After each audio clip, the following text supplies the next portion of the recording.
உலகெங்கிலும் வாழும் டிஎன்டிவி தமிழ் ஊடகம், டிஎன்டிவி பொலிட் ஊடகம் மற்றும் டிஎன்டிவி இயற்கை உண்மை ஊடகம் பார்வையாளர்களுக்கு அன்பு வணக்கம். டிஎன்டிவி குழுமம் தமிழர் தமிழியல் சார்ந்த தகவல்களை, வரலாற்று ஆய்வுகளை, செய்திகளை பல்வேறு கோணங்களிலும் பல்வேறு பார்வைகளிலும் தொடர்ந்து முன்வைத்துக் கொண்டிருக்கிறது.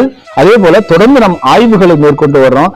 ஒவ்வொன்றையும் ஆய்வுகள் மேற்கொண்டு அவற்றை வெளியிடுவது, குறிப்பாக தமிழர் தமிழியல் தொடர்பானது, அதுக்கு மெய்யியல் தொடர்பான, அரசியல் தொடர்பான பல்துறை, தமிழியல் என்றாலே பல்துறைகளை உள்ளடக்கிய துறைகள் என்றுதான் பொருள். அவரவர்கள் பங்களிப்பாக இதில் தங்களால் இயன்றதை அளித்து உதவினால் அடுத்தடுத்த கட்டத்திற்கு டிஎன்டிவி தமிழ் ஊடக குழுமத்தை முன்னேற்றி செல்ல முடியும் என்கிற ஒரு வேண்டுகோளை வைக்கிறோம். வங்கி கணக்கினுடைய விவரங்கள் டிஸ்கிரிப்ஷன்ல இருக்கு. தங்களுடைய மேலான பங்களிப்பை அளித்து தோள் கொடுத்து தமிழர் தமிழியல் பணிகள் செவ்வனே நடைபெற உதவுங்கள். நன்றி. டிஎன்டிவி தமிழ் ஊடகம், தனித்துவமான தமிழ் ஊடகம். உலகெங்கிலும் வாழும் டிஎன்டிவி பொலிட் ஊடகம் பார்வையாளர்களுக்கும் டிஎன்டிவி தமிழ் ஊடகம் பார்வையாளர்களுக்கும் அன்பு வணக்கம். நாம் தமிழர் கட்சியும் விடுதலை சிறுத்தைகளும் இந்த நாடாளுமன்ற தேர்தல் 2024 வாக்கு எண்ணிக்கைக்கு பிறகு அங்கீகாரம் பெற்ற கட்சிகளாக அறிவிக்கப்பட்டிருக்கின்றன. இந்த அங்கீகாரம் பெற்ற கட்சிகள் என்றால் என்ன என்பது பலருக்கும் ஒரு புரியாத ஒரு புதிராக இருக்கிறது. மற்ற கட்சிகள் எல்லாம் என்ன கட்சிகள் அப்படின்னு பார்த்தீங்கன்னா, பொதுவாக நாம் ஒரு அரசியல் கட்சி தொடங்க வேண்டுமேயானால் அதற்குண்டான விண்ணப்ப படிவங்கள், அதற்குண்டான கொடி, கொள்கைகள், நோக்கங்கள், குறைந்தது ஒரு 100 பேர் கொண்ட வாக்காளர் அடையாள அட்டை உள்ளவர்கள், இவர்களுடைய இன்னும் பலவிதமான ஆவணங்களை எல்லாம் நீங்கள் தேர்தல் ஆணையத்தில் தாக்கல் செய்து முறைப்படி நாம் பதிவு செய்து கொள்ளலாம். ஒரு அரசியல் கட்சியை பதிவு செய்து கொள்ள முடியும். இப்படி பதிவு செய்து கொள்கிற கட்சிகளுக்கு பதிவு செய்த கட்சிகள் என்று பெயர். இதே கட்சிகள் இதே தேர்தல் ஆணையத்தால் அங்கீகரிக்கப்பட்ட கட்சிகளாக மாற வேண்டுமேயானால் இந்த அங்கீகாரம் என்கிற இந்த தகுதி என்பது கிடைக்கப்பெறும் வாக்குகளின் அடிப்படையிலும் பெறப்படும் வெற்றிகளின் அடிப்படையிலும், நாடாளுமன்ற உறுப்பினர் அல்லது சட்டமன்ற உறுப்பினர் என்கிற அடிப்படையிலும் இந்த அங்கீகாரம் அளிக்கப்படுகிறது.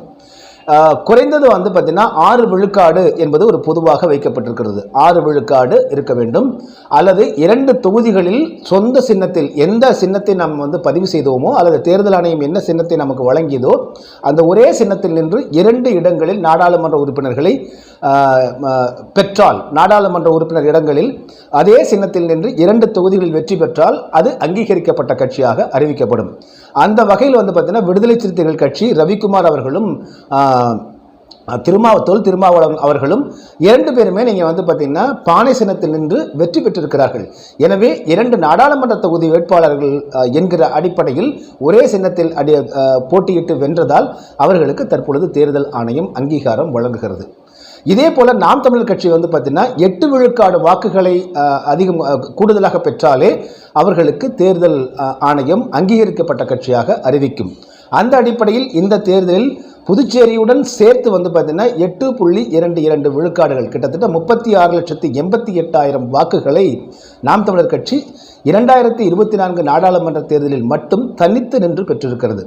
எனவே தற்பொழுது அது அங்கீகரிக்கப்பட்ட கட்சியாக, மாநில கட்சியாக அறிவிக்கப்படுகிறது. 2 அங்கீகாரம் இருக்கு, 2 பதிவுகள் இருக்கு. ஒன்று மாநில கட்சியாக பதிவு செய்து கொள்வது, அடுத்தது இந்திய அளவிலான இந்திய தேசிய கட்சியாக பதிவு செய்து கொள்வது. இப்போ இடதுசாரிகள் என்று சொல்லக்கூடிய கம்யூனிஸ்ட் கட்சிகள், காங்கிரஸ் கட்சி, பாரதிய ஜனதா கட்சி, இவையெல்லாம் பார்த்தீங்கன்னா இந்திய அளவிலான இந்திய தேசிய கட்சிகளாக அவர்கள் பதிவு செய்து அங்கீகாரம் பெற்றிருக்காங்க. அதிமுக, திமுக போன்ற கட்சிகள் எல்லாம் மாநில கட்சிகளாக பதிவு செய்து அங்கீகாரம் பெற்றிருக்காங்க. அந்த வகையில் நாம் தமிழர் கட்சியும் விடுதலை சிறுத்தைகள், பாட்டாளி மக்கள் கட்சி எல்லாம் மாநில கட்சிகளாகத்தான் அவர்கள் பதிவு செய்திருக்கிறார்கள். அந்த வகையில் தான் இப்போ பார்த்தீங்கன்னா நாம் தமிழர் கட்சி 8.22 விழுக்காடு வாக்குகள் பெற்று தற்பொழுது அங்கீகாரத்தை பெற்றிருக்கிறது. சரி, இந்த அங்கீகாரம் கிடைத்துவிட்டால், மாநில கட்சிக்கு அங்கீகாரம் கிடைத்துவிட்டால் என்னென்ன உரிமைகள் கிடைக்கும் அப்படிங்கிறத பார்க்கணும் இல்லைங்களா? முதல்ல பார்த்தீங்கன்னா பதிவு செய்யப்பட்ட கட்சிகளாக மட்டுமே இருந்தால் சின்னங்கள் அந்தந்த தேர்தலில் என்ன சின்னம் தேர்தல் ஆணையம் கொடுக்கிறதோ அதை வாங்கி தான் நிற்க முடியும். ஒரே சின்னத்தை நாம் உரிமை கோர முடியாது. எடுத்துக்காட்டாக நாம் தமிழர் கட்சிக்கு பார்த்தீங்கன்னா கடந்த 5-6 தேர்தல்களில் விவசாயி சின்னம் ஒதுக்கப்பட்டது. ஆனால் 2024 தேர்தலுக்கு முன்னதாக அந்த சின்னம் பெங்களூருவை சேர்ந்த ஒருவருக்கு வந்து பார்த்தீங்கன்னா அவர் வந்து தேசிய கட்சியாக பதிவு செய்திருக்கிறார் என்ற அடிப்படையில் அவருக்கு கொடுத்துட்டாங்க. அதற்கு பிறகு இவர்கள் போராடி மைக் சின்னத்தை, ஒலிவாங்கி சின்னத்தை வந்து இவர்கள் பெற்றார்கள். ஏனென்றால் பதிவு செய்யப்பட்ட கட்சி என்பதால் அவர்கள் வந்து இதை தக்க வைக்க முடியவில்லை. அந்த சின்னம் வந்து யாருக்கு வேண்டுமானால் தேர்தல் ஆணையம் கொடுக்கலாம் என்கிற நிலைமை. அங்கீகரிக்கப்பட்ட கட்சியாக ஆகிவிட்டால் தேர்தல் ஆணையத்திடமிருந்து பெறக்கூடிய சின்னத்தை வேறு எந்த கட்சியும் பயன்படுத்த முடியாது. அது வந்து மாநில கட்சி என்கிற அடிப்படையில். ஆனால் அதே வேளையில் இந்திய அளவில் இப்போ ஜம்மு காஷ்மீரில் ஒருத்தர் வந்து இங்கே நாம் தமிழர் கட்சி பெறுகிற சின்னத்தை வந்து அங்கே அவர் அந்த சின்னத்தை வந்து தேர்தல் ஆணையம் அவருக்கு கொடுக்கலாம். மாநில கட்சிகள் என்கிற அடிப்படையில் கொடுக்கலாமே தவிர தேசிய அளவில் வந்து பார்த்திங்கன்னா ஒரே சின்னத்தை வந்து பயன்படுத்த முடியாது. அது ஒரு மாநிலத்துக்குள்ள ஒரு கட்சி பயன்படுத்தக்கூடிய சின்னத்தை இன்னொரு கட்சி பயன்படுத்த முடியாது. அந்த அடிப்படையில் இப்பொழுது வந்து ஒலிவாங்கி சின்னத்தை நாம் தமிழர் கட்சி வச்சிருக்காங்க. இவர்கள் இதே சின்னத்தையோடு அவர்கள் தொடர்ந்து நடைபோட போகிறாங்களா, இல்லை தங்களுக்கு பிரியமான அந்த விவசாய சின்னத்தை கேட்டு பெற்று அதை தக்க வைத்துக் கொள்ளப் போகிறார்களா என்பதை நாம் தமிழர் கட்சியினுடைய தலைமை தான் முடிவு செய்ய வேண்டும். அதே போல விடுதலை சிறுத்தைகளுக்கு பானை சின்னம் என்பது வந்து தற்பொழுது உள்ளது. அதையே அவர்கள் தொடர்ந்து பெறப்போகிறார்களா அல்லது வேறு ஏதாவது சின்னத்தை கேட்டு பெற்று அவர்கள் வந்து வைத்துக் கொள்ளப் போகிறார்களா என்பதை விடுதலை சிறுத்தைகளுடைய தலைமை முடிவு பண்ணும். இப்போ இந்த மாநில கட்சியாக அங்கீகாரம் பெற்றுள்ள அதிமுக, திமுக, மதிமுக எல்லாமே வந்து மாநில கட்சிகள் தான் இங்கே. ஸோ அந்த அடிப்படையில் நாம் தமிழர் கட்சியும் விடுதலை சிறுத்தைகளும் மாநில கட்சியாக அங்கீகாரம் பெற்றிருக்கின்றன அப்படிங்கிறது ஒரு மகிழ்ச்சிக்குரிய தகவல். இதில் அங்கீகாரம் பெற்ற கட்சிகளுக்கான என்னென்ன வந்து முன்னுரிமை அப்படின்னு வந்து பார்க்க போனால், முதல்ல பார்த்தோம் நம்ம சின்னம் வந்து நமக்கு என்று தனியாக ஒரு சின்னத்தை ஒதுக்கிடுவாங்க, அது வேறு யாரும் பயன்படுத்த முடியாது. அடுத்தது வந்து பார்த்தீங்க அப்படின்னா ஒரு வேட்பாளர், எடுத்துக்காட்டாக நாம் தமிழர் கட்சியினுடைய வேட்பாளர், இப்போ வந்து நாம் தமிழர் கட்சி அங்கீகரிக்கப்பட்ட கட்சி ஆயிடுச்சு இல்லைங்களா.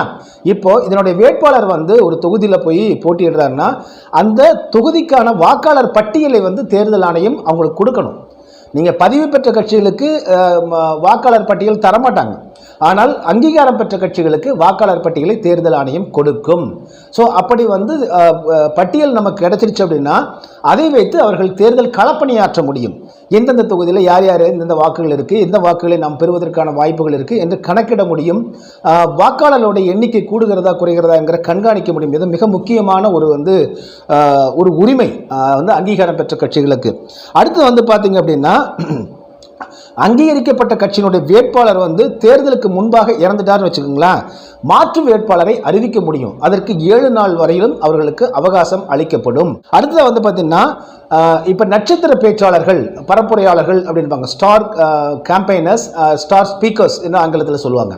இந்த நட்சத்திர வேட்பாளர்கள் வந்து இப்போ வந்து பதிவு செய்யப்பட்ட கட்சியாக இருந்தால் 25 எனக்கு நினைவில்லை, அந்த அளவுக்கு தான் இவர்கள் வந்து பயன்படுத்த முடியும். ஆனால் அங்கீகரிக்கப்பட்ட கட்சியானதற்கு பிறகு 40 நட்சத்திர பேச்சாளர்களை, பரப்புரையாளர்களை இவர்கள் அமர்த்தி பரப்புரை செய்ய முடியும். அதுக்கடுத்து வந்து பார்த்தீங்கன்னா இப்போ அரசு தொலைக்காட்சி இருக்குது, தூர்தர்ஷன் இருக்குது இல்லைங்களா. தூர்தர்ஷன் தொலைக்காட்சி, அதே போல் ஆல் இண்டியா ரேடியோ, இது இரண்டுமே இந்திய அரசினுடைய வானொலி மற்றும் தொலைக்காட்சிகள். அங்கீகரிக்கப்பட்ட கட்சிகளுக்கு இந்த தொலைக்காட்சிகள் மற்றும் வானொலிகளில் வந்து அவர்கள் பரப்புரை செய்வதற்கு, தேர்தல் பரப்புரை செய்வதற்கும் அதே போல் வந்து பேசுவதற்கும் அவர்களுக்கு நேரம் ஒதுக்கப்படும்.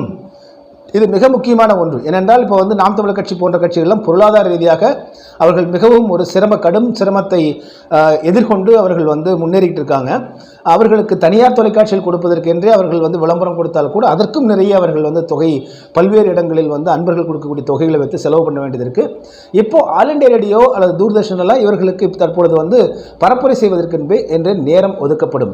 இதெல்லாம் நீங்கள் அங்கீகரிக்கப்பட்ட கட்சிகளுக்கு கிடைக்கக்கூடிய மிக முக்கியமான ஒன்று. அடுத்ததாக இப்போ தமிழ்நாடு அரசு இருக்கு இல்லைங்களா. இப்போ வந்து தமிழ்நாடு அரசு அனைத்து கட்சி கூட்டம் கூட்டுறாங்கன்னு வச்சுக்கோங்களேன், அங்கீகரிக்கப்பட்ட கட்சி தலைவர்களை அழைத்தே ஆக வேண்டும் என்பது இருக்கு.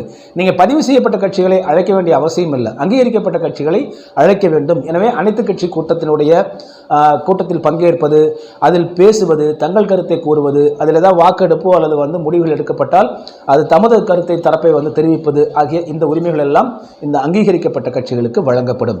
எனவே அந்த வகையில் நாம் தமிழர் கட்சி தற்பொழுது அங்கீகரிக்கப்பட்ட கட்சியாக இருக்கிறது. இதை தொடர்ந்து தக்க வைத்துக் கொண்டே இருக்க வேண்டும். மேலும் மேலும் கூடுதலாக வாக்குகளை பெற்றுக்கொண்டே இருக்க வேண்டும்.